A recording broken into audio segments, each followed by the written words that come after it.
updated numbers I've got in statute miles should be 252,757 statute miles at our furthest distance from the Earth. You're not going to convert that to nautical miles?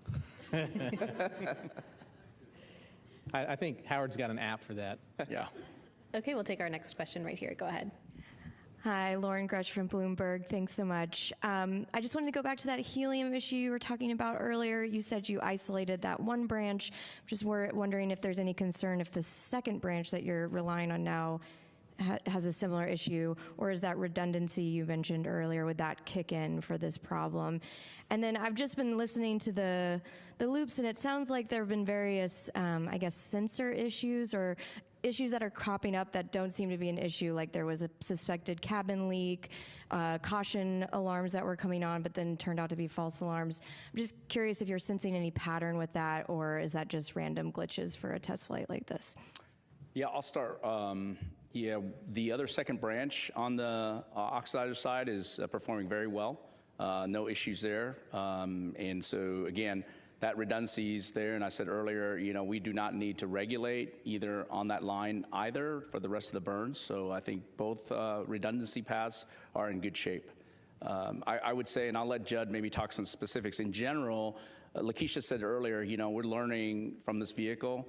And the caution warnings are based on, limits. And those limits are established jointly with the engineering team and the flight operations team. However, we have to operate in the environment. We have to, account for variations. And so I think sometimes we don't get it fully right.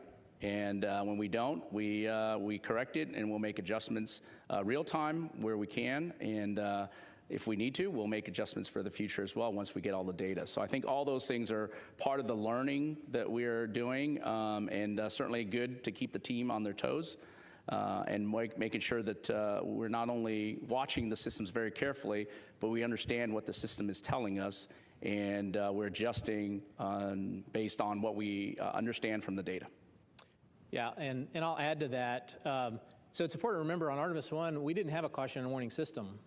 Because we didn't have a crew on board that we needed to alert them about, right? And so while we did measure, all of the things we did, we obviously didn't have an ECLIS system on board either, so that we knew what the behavior of that was going to be. So this is all part of exactly what Lakeisha is talking about. Is this is learning. This is learning how the vehicle operates with the human system in the loop, right?